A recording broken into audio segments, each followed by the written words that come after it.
국회의원을 태운 승용차가 그만 빗길에 미끄러져서 절벽 아래 논두렁으로 추락하고 말았습니다.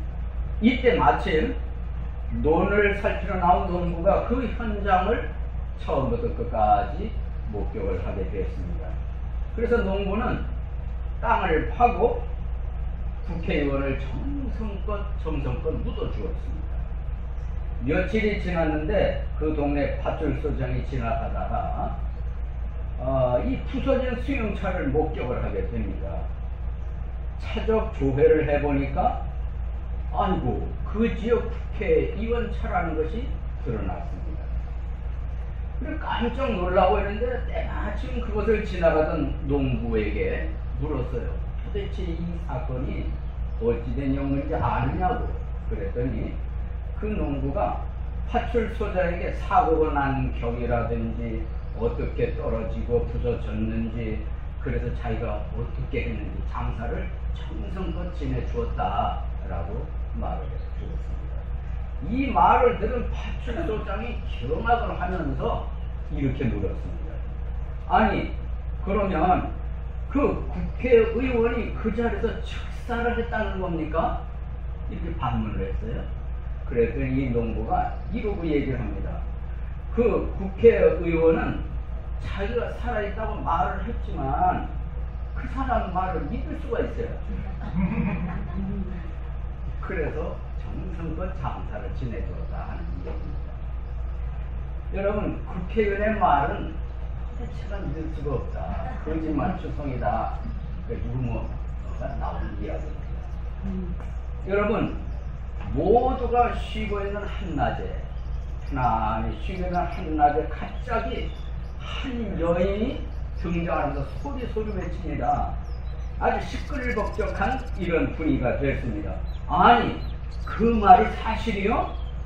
사실이에요. 내가 두 눈으로 보았고 대화도 했어요. 이런저런 말로 온 동네가 3시간에 조용하다는 말이 시끌벅적이 하다니 나왔습니다. 반응이 충격적이었고 대단했습니다. 이 여자가 이 집 저 집 가는 곳마다 사람들은 놀라워했고 굉장히 엄청난 충격적 사실로 받아들였습니다. 깜짝 놀랐습니다. 그래서 이 사람들의 반응이 어느 정도였는가 하면 그 당시 그 한낮의 태양만큼이나 뜨거운 반응을 불러일으키게 됐습니다. 여러분 무엇이 잠잠하던 이 사마리아 도시 사람들을 일깨우고 뜨거운 반응을 불러일으키게 됐을까요? 그것은 파란만장한 세월을 보냈던 여인, 남편 복이 지지리도 없었다는 말을 들었던 이 여인 뿐만 아니라 삶에 찌들어서 삶의 갈증을 가지고 살아왔던 여인이 한 말 때문이었습니다. 그 말은 거짓말이 아니고 그야말로 진실된 말 때문에 뜨거운 반응이 일어났던 것입니다. 유명한 이런 말이 있어요. 진실의 가장 큰 벗은 세월이고 진실의 가장 큰 적은 편견이고 진실의 가장 큰 친구는 겸손이다. C.C. 콜튼이라는 분의 명언입니다. 이 명언을 이 시간 함께 되새겨야 하는 것은 오늘 본문에 등장하는 사마리아 여인의 진실된 증언 때문인 겁니다. 오늘의 제목은 사마리아 여인의 변화에서 온 증언, 사마리아 여인의 변화에서 온 증언, 이런 제목으로 여러분에게 말씀드리겠습니다. 그렇다면 도시 사람들로 하여금 뜨거운 반응을 보이게 했던 변화에서 온 증언은 구체적으로 무엇일까요? 오늘 이 시간 세 가지를 말씀드리겠습니다. 첫째로 물 항아리를 버려두는 변화였던 것입니다. 물 항아리를 버려둔 변화라는 것. 여러분의 시선을 요한복음 4장 28절로 옮겨주시기 바랍니다. 그때 여자가 자기의 물 항아리를 버려두고 자기 길로 가서 도시로 들어가 사람들에게 말하되, 주목할 단어는 물 항아리를 버려두고입니다. 사마리아 여인이 메시아 곧 그리스도 하는 분이 오실 줄을 내가 안다라고 말을 했을 때 예수님이 분명한 말씀을 하셨지요. 내게 말하고 있는 내가 그니라. 내가 말하고 있는 메시아가 바로 나다. 이렇게 직설적으로 분명하게 예수님이 말씀을 해주셨습니다. 여러분 상상해 보세요. 메시아가 오면 모든 걸 말하고 다 가르쳐 줄 것이라고 기대하고 있는데, 그렇게 기대하는 메시아가 지금 자기와 대화하고 있는 유대인 청년이 메시아라고 말을 하니까 얼마나 놀랐겠습니까? 여러분 상상이 되시지요? 그래서 이 말씀을 들은 여인이 얼마나 놀라웠는지 제 생각에 눈이 크게 떠졌을 것 같아요. 바로 앞에 있는 청년이 자기가 기대하고 고대하고 있는 메시아라고 하니까 얼마나 놀라웠겠습니까? 열린 입을 다물지 못했을 것입니다. 아주 흥분과 놀라운 모습을 보이다가 돌연 이상한 행동을 하는 거예요. 그건 뭐냐? 지금 자기가 우물가의 목적이 분명하잖아요. 물 길러 온 목적이었습니다. 이 목적을 까맣게 잊어버리는 거예요. 그리고 물 항아리를 우물가 그대로 버려두고 다른 행동이 나오죠. 도시로 들어가는 거예요. 뭐가 이런 행동을 하고 했을까요? 목적이 바뀐 겁니다. 물 기르는 목적에서 이거는 중요하지 않아. 더 중요한 목적이 있어. 그거는 자기가 지금 발견한 메시아 예수 그리스도를 말하지 않고는 견딜 수가 없는 흥분과 놀라움, 그래서 도시로 들어가는 변화의 행동을 보였다는 말씀입니다. 여러분, 예수 그리스도를 개인의 구세주로 발견한 사람들에게 공통적으로 나타나는 독특한 특징 무엇인지 아시나요? 목적의 변화입니다. 목적의 변화. 예수님 알기 전에는 목적도 없이 살았어요. 삶의 의미도 모르고 그냥 세월 따라 구름 따라 물결 치는 대로 바람 부는 대로 살아왔습니다. 그런데 어느 날 예수님을 만나면 사마리아 여인처럼 목적이 바뀌어지는 거예요. 삶의 의미를 발견하게 되는 거예요. 그래서 이 여인은 버려두고라는 변화된 행동이 나타납니다. 오늘 우리가 찬송을 부를 때 주 예수 내 맘에 들어와 계신 후 그 다음에 변하여 새 사람 되고 멋있는 그리스도인, 참된 그리스도인의 모습은 다른 거 아니에요. 변화입니다. 변화. 이전에 내가 아니고 새로운 나의 모습, 변화의 특징을 가지고 있는 것입니다. 여러분, 우리 성경에도 보면 사도 바울이라는 분이 버려둔다는 차원을 뛰어넘어서 배설물로 여긴다는 표현을 한 걸 기억하시지요? 성경 말씀 빌립보서 3장 8절에 이런 말씀을 그분이 고백을 했습니다. 빌립보서 3장 8절에 보면 참으로 확실히 모든 것을 손실로 여김은 그리스도 예수 내 줄 아는 지식이 뛰어나기 때문이라. 내가 그분을 위하여 모든 것을 손실을 입고 그것들을 그다음 단지 배설물로 여김은 내가 그리스도를 얻고, 이러한 말씀이 있습니다. 사도 바울은 세상적으로 보면, 학문적으로 보면 대단한 사람입니다. 당시 명문 대학을 졸업한 분입니다. 철학적인 면이나 지식적 그 외 모든 면에서 뛰어난 분이고, 종교적 가운데서도 그의 신앙은 남이 부러워할 정도로 탁월한 신앙을 나름대로 가지고 있었던 사람. 근데 그랬던 사람이 예수 그리스도가 하나님의 아들이라는 걸 발견을 하잖아요. 구세주 메시아라는 걸 발견합니다. 확 바뀝니다. 어떻게 바뀌는가? 지금까지 자기가 붙잡고 있고 소중히 여겼던 자기의 모든 것을 조금 전 말씀처럼 손실로 여긴다. 나중에는 배설물로 여긴다. 똥같이 여겼다. 그러고 더 소중한 것을 붙잡았는데 예수님, 그분을 아는 지식이 가장 귀하고 뛰어나다라고 고백을 하고 있는 거죠. 미국 시카고에 있는 어느 한 교회에서 3살짜리 여자의 장례식이 거행되고 있었습니다. 먹지 못해 굶어 죽은 아이였던 거예요. 그런데 여자의 장례식에 아주 남녀한 옷을 입고 충혈된 눈으로 찾아온 한 알코올 중독자가 있었습니다. 이 사람은 장례식 순서 가운데 기도하는 순서가 있었는데 이 기도하는 그 틈을 타서 장례식 치는 3살짜리 아이의 신발을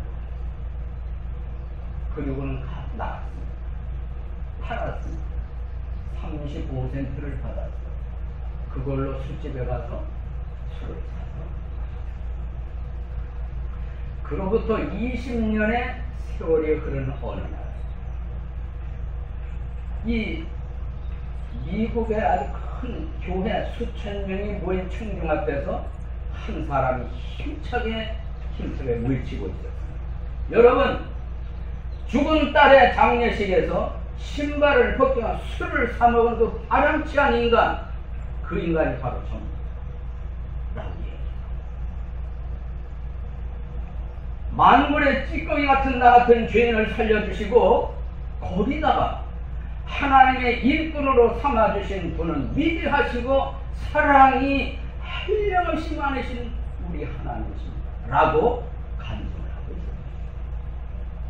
여러분, 삶의 목적도 없이 방황했던 그가 술 중독의 삶을 끊고 버리고 예수 그리스도의 복음을 증거하는 삶으로 바뀐 것을 간증합니다. 이 사람은 주로 복음을 전한 일을 하는데 대상을 주로 알코올 중독자들을 대상으로 증거하는 삶의 목적을 삼고 남은 생애를 보냈던 유명한 시카고의 부흥사 델 트라도 목사님이라는 그분도 과거에는 술 중독자, 목적도 없이 삶의 의미도 없이 살았는데 예수님을 만나고 나서 과거의 삶을 버리는 새 사람이 되어서 알코올 중독자를 위한 복음을 전하는 하나님의 사람이 되었다. 멋지지 않습니까? 놀랍지 않습니까? 오늘 본문에 등장하는 사마리아 여인이 온 동네 잠잠한 동네를 시끌벅적하게 만들고 뜨거운 반응을 불러일으킨 첫 번째 이유는 뭔가?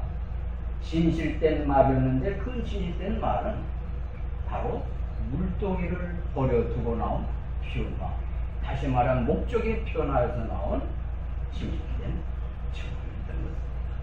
둘째, 오늘 본문에 등장하는 사마리아 여인은 이런 말씀을 해주고 있습니다. 와서 보라! 와서 보라는 증언의 변화를 보이고 있는 것입니다. 이제 29절 말씀을 보겠습니다.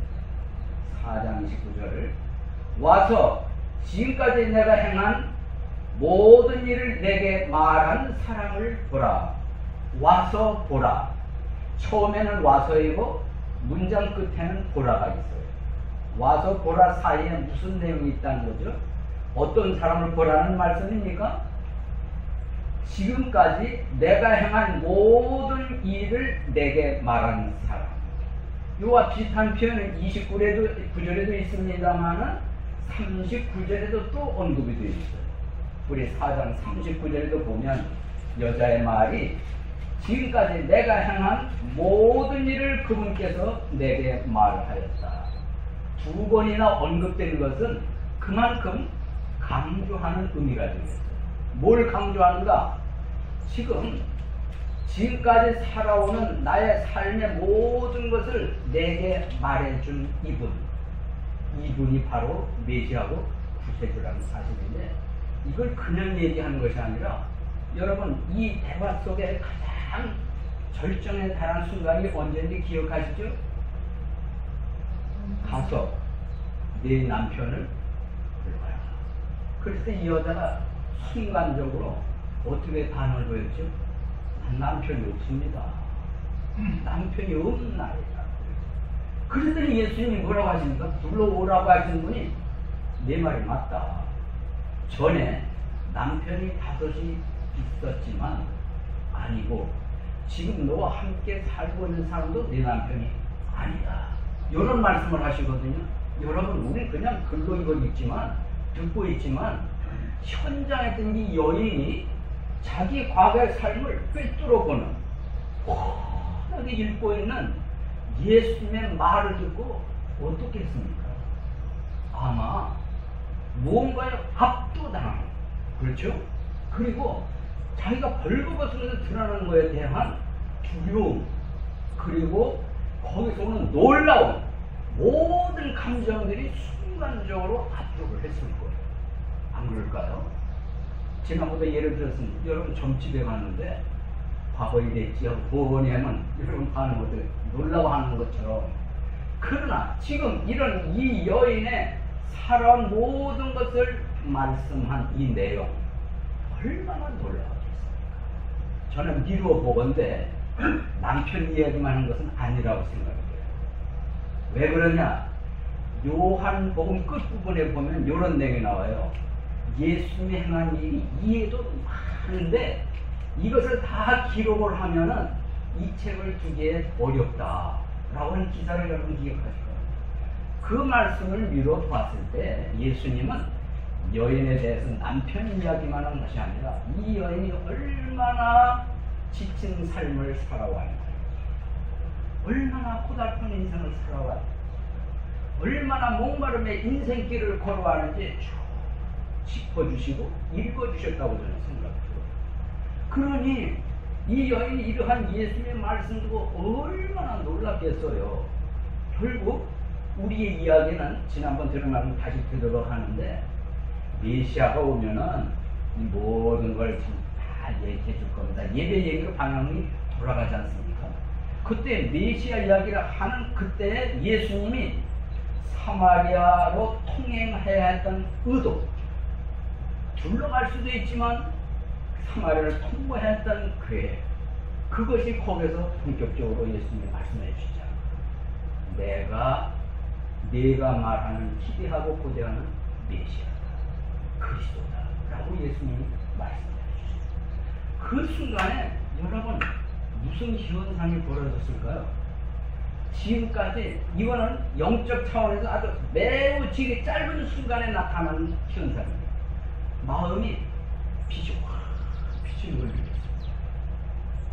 순간적으로 지금까지 인생 삶이 뭔가 칠한 듯한 채찍의 인생을 살아왔는데 그 순간 그 채찍이 싹 내려가는 경험을 했다고 저는 믿습니다. 뿐만 아니라 그 여인의 눈에 뭔가 영적인 눈이 확 띄어지는 이런 순간이 왔다고 했습니다. 지금까지 뭔가 억눌려 있었는데, 무거운 짐에 억눌려 있었는데 그 순간 완전히 모든 것이 부서지는 시원한 것을 느꼈다고 생각합니다. 아닌 게 아니라 예수님 말씀하셨던 영생수를 맛을 보는 경험을 했다고 믿습니다. 저도 그런 순간이 수십 년 전에 있었거든요. 10월 달이었어요. 주일 저녁이었어요. 말도 못하나 얼마나 시원하고 얼마나 가볍고, 이 예배당 문을 나섰는데 마치 이만큼 지상에 떠서 이 걸어 날아가는 그런 듯한 느낌이다. 저뿐만이겠습니까? 예수님을 개인에서 옳게 만난 사람 다 이와 비슷한 경험이, 변화가 이렇게 나게 되는 줄로 믿습니다. 자, 이 사마리아는 너무나 놀랍고 충격적이고, 이런 비슷한 사례는 우리 성경의 여러 곳에 나타나는데, 자기의 과거를 뻔히 이렇게 아시는 분, 그 순간 나와 말하면은 처음에는 유대인 한 청년으로 보았지만 대화를 하면 할수록, 대화가 진행되면 될수록 뭔가 이 앞에 있는 유대인 청년이 이게 보통뿐이 아닌 걸 느낌으로 알았어요. 내가 남편 5을 셨지만 지금 있는 자는 내 남편이 아니다. 거기서 뻔히 드러내는 것은 이 순간만이 아니라 요한복음 우리 1장에서 여러분 기사 기억나시죠? 빌립이 안드레를 전도를 했어요. 안드레는 사람이 예수님께 왔을 때 예수님이 하시는 말씀, 빌립이 너를 부르기 전에 내가 무화과 나무 아래 있다는 것을 내가 보았다고 예수님이 말씀하시죠. 이건 뭘 말하죠? 예수님은 사람으로서는 알 수 없는 영역을 뻔히 꿰뚫어 보시는, 다시 말해서 사도 요한이 1장 1절에 일관되게 강조하는 예수 그리스도는 신성을 가지신 분이다. 예수 그리스도는 하나님의 아들이시다. 예수 그리스도의 본체는 하나님이시다고 하는 것을 우리에게 보여주시는 장면이라고 저는 믿습니다. 뿐만 아니라 이 빌립과 이 안드레 대화 속에서 빌립이 한 이야기가 뭐냐면 와서 보라고 그러지 않았어요. 아주 유명한 아주 간단한 말이지만 설득력 있고 힘찬 전도의 언어였습니다. 와서 봐. 와서 한번 들어봐. 그런데 이 여인도 똑같은 말을 합니다. 동네에 들어갔지요? 사람들에게 뭐 다른 얘기 없습니다. 와서 봐라. 내게 말한 나에 대해서 모든 걸 말씀하신 분을 한번 와서 봐라. 이분을 가지고 와서 봐라. 다른 얘기 없습니다. 오직 딱 한 가지 아는 거. 내가 살아온 모든 것을 뻔하게 알고 이야기해 준 이분을 와서 봐라. 라고 동네 사람들에게 이야기를 해주셨습니다. 형제 자매 여러분, 우리 사마리아 여인이나 그리고 빌립이나 예수님도 구원받은 사람 우리나 사람들을 보일 수 있으면서 이야기해서는 딱 한계란 언어, 그것은 다른 거 없습니다. 다 같이 뭘까요? 와서 들어보라. 여러분, 제가 한국에 있을 때 종종 우리 친구 목사님들과 함께 오랜만에 만나면 식사를 해요. 그러면 어느 식당에 가서 음식을 먹고 난 다음에 그 다음에 꼭 하는 이야기가 있어요. 그거 우리가 지난번 어느 식당에 갔었지? 그랬지? 아, 그거 음식 맛있대. 삼계탕 그거 여름에 아주 최고더라. 그러면 다른 친구의 얘기를 하는 거예요. 그럼 그 친구는 그 말을 곧대로 듣습니다. 왜 그렇죠? 경험을 한 사람이 확실하게 얘기했기 때문에. 그래서 친구는 그 다음에 얘기했던 그 식당을 찾아가서 그 맛있는 삼계탕을 먹는 거예요. 이런 일은 얼마든지 우리 주변에 있을 수 있지요? 바로 그겁니다. 예수를 만나 경험한 사람이, 만난 경험을 가진 사람이 다른 사람한테 와서 들어봐, 와서 봐 라고 쉽게 이야기하시는 거예요. 경험하지 않은 사람, 맛을 보지 않은 사람은 알을 수가 없는 그런 차원에서 오늘 이 사마리아 여인이 어떤 변화를 보이는가, 와서 보라 라고 말할 수 있는 그 변화된 내용을 가서 얘기를 했다고 하는 사실입니다. 성도 여러분, 성경 말씀에 사람은 하나님 앞에 벌거벗은 것처럼 드러난다는 표현이 있습니다. 사람 앞에는 감춰져 있지만 우리가 하나님 앞에는 드러난다는 거예요. 이 여인이 예수님과 대화 속에서 드러났듯 우리가 하나님의 말씀이나 하나님 앞으로 나오게 되면 들으면 들을수록 그분을 가까이 가면 갈수록 나의 정체성이 드러나, 삶이 드러나. 성경에 그런 구절이 있어요. 히브리서 4장 12절 말씀입니다. 히브리서 4장 12절 말씀에 하나님의 말씀은 살아있고 권능이 있으며 양날 달린 어떤 검보다도 예리하여 혼과 영과 및 관절과 골수를 찔러 둘로 나누기까지 하고 또 마음의 생각과 의도를 분별하는 분이시니 그 다음 13절입니다. 그분의 눈앞에서 드러나지 아니하는 창조물이 하나도 없고 모든 것이 우리와 상관하시는 그분의 눈에 벌거벗은 채 드러나 있느니라. 여러분, 말씀 앞에 오면 우리가 하나님의 말씀을 듣다 보면 이 말씀이 나를 비춰주시잖아요. 거울과 같습니다.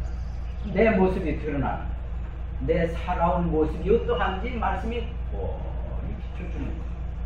그래서 우리도 복음을 자꾸 듣다 보면 하나님 앞에 가까이 가다 보면 나의 살아온 진실된 모습이 그대로 드러나는데 한마디로 말하면 내가 목적도 없이 살아왔구나, 의미 없이 방황하면서 살았구나, 인생길을 헛되이 보냈구나. 그러면서 하나님을 마음으로부터 찾고자 하는 갈급이 생기면서 복음을 들을 때 예수 그리스도를 정확하게 발견하게 됩니다.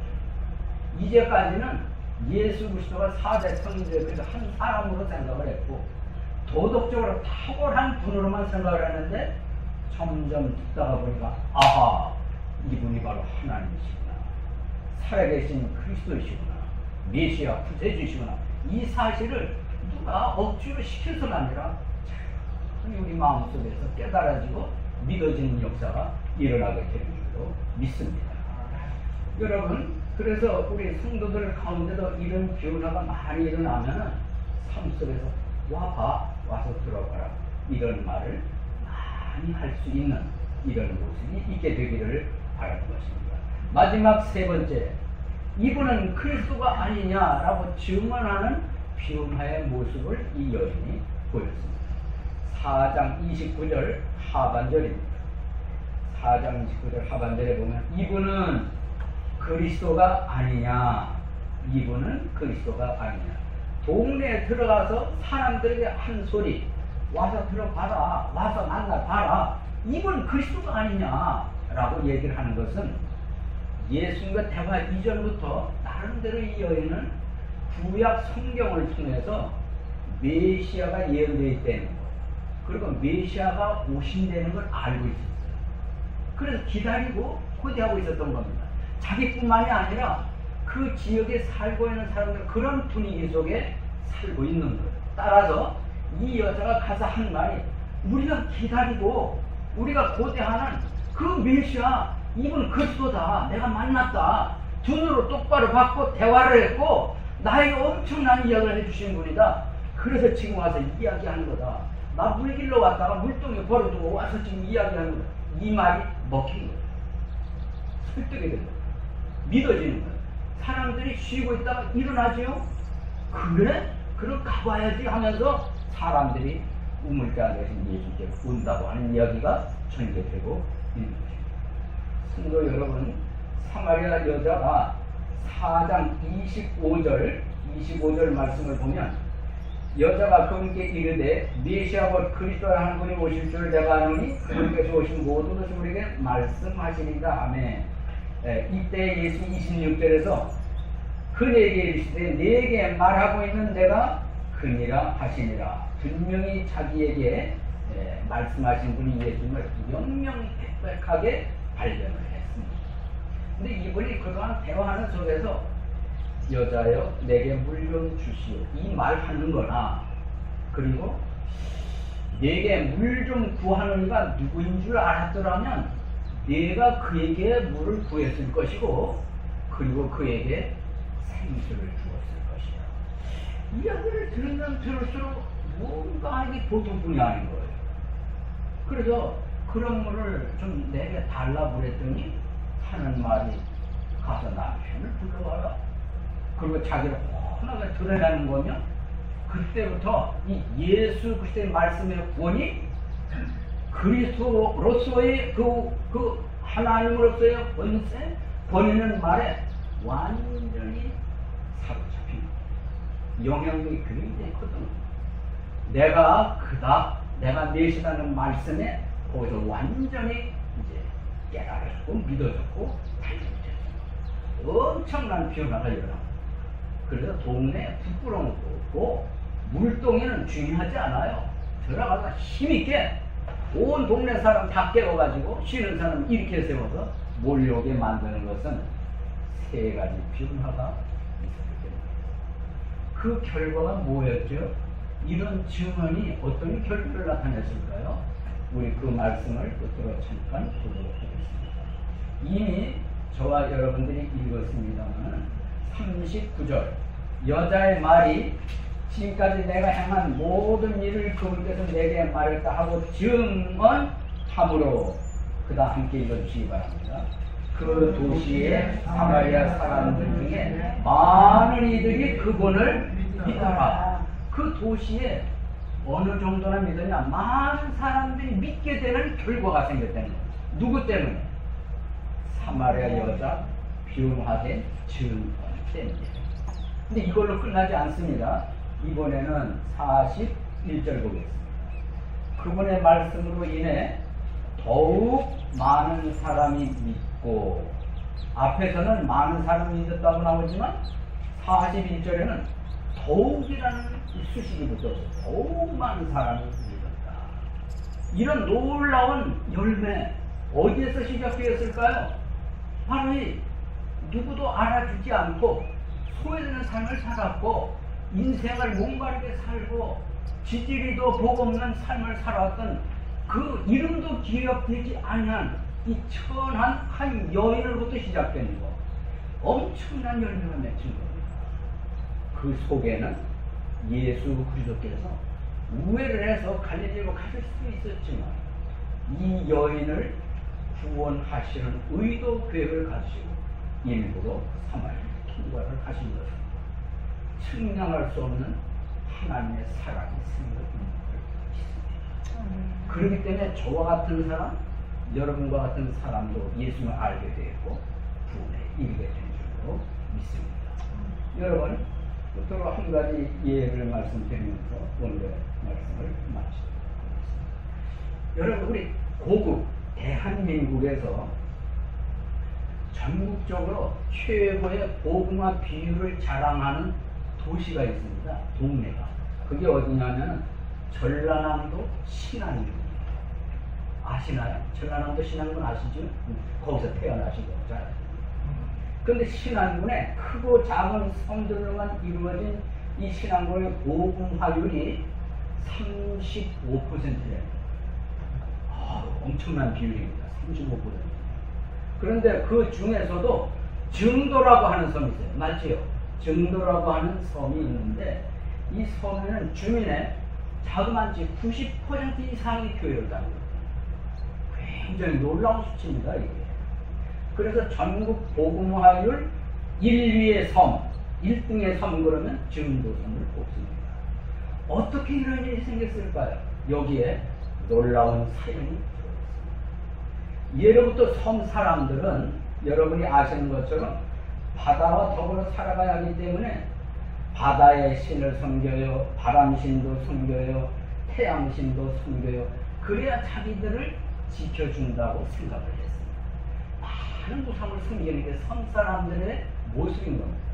이러한 섬 사람들의 오랜 전통 때문에 이 신앙, 기독교 신앙, 복음이 들어간다는 게 굉장히 어렵고 까다롭습니다. 그런데도 불구하고 이러한 증거섬에 처음으로 복음을 전파하는 사람, 신안에 흩어져 있는 수많은 섬들을 배를 타고 다니면서 곳곳에 복음을 전한 주민들을 끈질기게 설득하고 복음을 심은 사람이 있는 거예요. 근데 이 사람이 누구냐면 목사도 아닙니다. 선교사도 아닙니다. 여자입니다. 이 여자 이야기를 잠깐 말씀드리겠습니다. 이 여인의 이름은 문중경. 들어보셨나요? 문중경.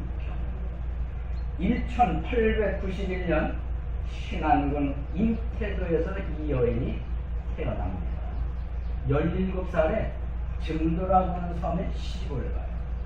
시집을 갔는데 신랑 얼굴을 한 번도 보지 못하고 혼례를 치는 첫날 밤부터 소박을 맞습니다. 소박 아시지요? 그래서 분유를 갖춰야 할 덕선이나 자기가 부족하다고 그래가지고 소박을 당는데 실제로는 친정으로 가지도 못하고 죽으나 사나 구박을 받으면서 인생을 살아가는 이런 삶을 살고 있는데 20여 년의 세월을 그렇게 보냅니다. 이렇게 세월을 보냈는데 남편은 또 완전히 버림을 받은 신세가 되어서 생과부로 지냅니다. 그런데 아무런 희망도 없지요, 낙도 없지요, 삶의 의미도 없지요, 보람도 없지요. 그야말로 한많은 여인의 삶을 계속 하루하루 살아오고 있던 어느 날 그 집에 우연히 한 여자가 찾아옵니다. 이 여자는 전도 부인이에요. 그 당시 전도 부인이라고 했습니다. 전도 부인이 복음을 전해주는 거예요. 다시 말하면 예수 그리스도에 대해서, 십자가 죽음, 부활에 대해서 전해줍니다. 그런데 놀라운 것은 삶에 지쳤던 이 여인이 그 복음을 받아들이는 겁니다. 믿는 겁니다. 놀라운 일이죠. 그때 당시에 목포 목포에 북교동이라고 있어요. 다 아시는 거. 북교동 교회라고 역사가 오래된 교회가 있습니다. 맞습니까? 다 아시네. 그 당시에 이성봉 목사님이라는 분이 목회하고 계세요. 들어보셨나요? 이성봉. 그거는 중요한 것은 이성봉 목사님이 그 당시에 한국이 나온 유명한 부흥강사예요. 성경교단이거든요. 저도 알아요. 이분이 허사가를 이렇게 부르면 참 그때 많이 불렀어요. 홍안소는 미인들아 사랑치 말고 영혼을 열사들아 뽐내지 마라. 유수 같은 세월은 널 예적하고 저정막한 공동면 널 기다린다. 이런 노래가 있었습니다. 그때 당시 사람들은 이런 노래를 들으면 자기의 노래니까 거기다 말씀 탁 던지면 복음을 던지면 받아들이는 이런 역사가 막 일어났던 그런 시절이었습니다. 근데 이 여인이 북교동계 이성봉 목사님의 설교를 들으러 갔어요. 복음을 받아들이고 나서. 근데 설교가 얼마나 놀랍던 이 여인의 마음을 파고드는 거예요. 그때 큰 은혜와 감동을 받습니다. 그래서 삶의 의미를 찾아요. 그리고 삶의 목적을 찾는 겁니다. 그리고 이성봉 목사님의 주소로 어디를 가냐? 경성 성서 학원에 입학을 합니다. 누가요? 문준경이라는 여인. 거기 가서 열심으로 이제 성경 공부를 하면서 삶이 완전히 바뀝니다. 내가 이제는 이 예수님에서 살아야 되겠다. 복음 전하면서 살아야 되겠다. 그래 방학이 되면은 섬으로 내려와서 나룻배를 타고 섬마다 노저 가면서 복음을 막 증거하기 시작합니다. 이 여인이 그렇게 제일 먼저 찾아서 복음을 전도한 그 섬이 있는데 이 섬에서 말하자면 임자도라고 있어요. 임자도. 임자도에 진리교회가 있는데 이 방학 동안 이용해서 와서 처음으로 개척해서 세운 교회인데 나중에 이 섬에서 48명의 순교자가 좋은 수 아니에요. 48명의 순교자가 이후 증거에도 가서 증동리 교회, 대초리 교회를 개척한 후에 곳곳에 기도처를 세워요. 이 여자가. 그러면서 리더들을 양성을 합니다. 자은도, 임태도, 안자도, 비금도 앞에도 등을 다니고 복음을 전하고 교회를 계속 세우는 일을 누구라고 그랬죠? 문준경 여인이 이런 일을 하게 됩니다. 이러고 있다가 1950년 6.25가 터집니다. 6.25 전쟁이 일어나요. 6.25 전쟁이 터지면서 이 섬에도 공산당원들이 이제 들어오게 돼요. 그때 이 공산당원은 제일 먼저 죽이는 사람이 누군가? 이 목사님들을 제일 먼저 죽이고. 그러니까 이 문준경 여인도 붙잡히고 6.25가 일어나던 해 다른 사람 막 피난을 가고 그랬지만은 교회를 지킨다고. 그래 버티고 있다가 공산당들에 의해서 붙잡혀가지고 그 해 똑같은 해에 10월 5일날 증동리 앞바다에서 공산당들에 의해서 아주 무참하게 살해를 당합니다. 말하자면 순교를 당합니다. 자, 이때 이제 장사를 지내게 되는데 여러분 백범 김구 선생님 아시죠? 네. 그분 장례식에 모였던 사람들보다 이분 장례식에 더 많은 사람들이 모였다고 전해지고 있습니다. 성도 여러분, 문준경 전도 부인의 그 순교의 피가 흘려진 그 이후에 앞에서 말씀드린 전국 복음화율 평균치가 윗돌고 증도는 90% 이상이 교회를 다닌 이 열매가 어디서 시작이 되었는가? 바로 이 문준경 이 전도 부인부터 시작이 됐어요. 그래서 제가 미국에 온 후에 2018년도에 한국을 방문했잖아요. 제 친구 목사가 저를 데리고 전라도 곳을 구경을 시켜줬어요. 근데 데리고 가는데 증도를 가자고 그러더라고요. 그 증도를 가는데 거기에 점심때가 돼서 이 큰 배를 만든 식당이 있는데 아주 큰 산에 거기서 점심을 먹었어요. 이 목사 왜 날 따라와? 또 차를 타고 운전하는데 가는데 그래서 거기가 어디냐? 문중경 전도부인 순교 기념관으로 데려가더라고요. 거기서 모든 사진이나 역사적 자료를 쭉 보면서 정말 가슴 뭉클한 시간을 가졌어요. 생생한 현장을 보는 것 같아서 이것을 후대 사람들이 이분을 우리가 기념하지 않으면 안 된다. 그 사진이며 개척한 교회들이며 거기서 나온 목사들 사진이며 그리고 모든 것들을 아주 실감되게 잘 갖고 놨는데 여러분 한국 가시면은 좋은 경치도 꼭 가시고 꼭 이런 곳에도 한번 들리셔서 신앙의 좋은 교훈에 감동받는 시간 되시기를 적극 추천하고 간접으로 말씀드리고 싶습니다. 성도 여러분, 저는 오늘 사마리아 여인의 비혼한에서 온 증언이라는 제목으로 말씀드리겠습니다. 사마리아 여인이나 그 증거에 그 수많은 섬에 교회를 세우고 수유의 피를 흘린 문중경 전도 부인이나 비슷하지 않습니까? 이름 없었어요. 그리고 소외당했어요. 천하게 살았어요. 발시를 당했어요. 이랬던 여인들이 어떻게 그렇게 놀라운 삶으로 변화가 될까요? 그것은 사람의 힘이 아닙니다. 우리 주 예수 그리스도의 은혜이자 은총인 줄로 믿습니다. 누구든지 삶에서 이렇게 목적도 없이 의미도 없이 살아가는 사람이 예수님 만나기만 하면 복음을 받아들이고 믿기만 하면 그 누구라도 인생 삶이 바뀌어지는 역사가 임하게 되는 줄로 믿습니다. 성도 여러분, 오늘 이 시대를 살아가는 저와 여러분은 어떻게 하루하루를 살아가야 옳을까요? 어떻게 사는 것이 마땅할까요? 여러분 주어진 생업 열심히 하세요. 부지런히 하시기 바랍니다. 하지만 우리가 그리스도인이기 때문에 우리가 삶의 의미, 삶의 목적을 알지 않습니까? 그 목적을 잊어버리지 말고 망각하지 말고 오늘 본문에 등장한 사마리아 여인처럼 나로 인해서 주변이 영향을 미칠 줄 아는 의미 없는 사람 의미 찾아주고 목적 없는 사람은 목적을 찾아줄 줄 아는 이런 삶이 되어야 한다고 오늘 본문은 저와 여러분에게 교훈을 해주시고 있습니다. 귀 있는 자는 들으시기 바랍니다. 열린 마음을 가진 사람은 믿으시기 바랍니다.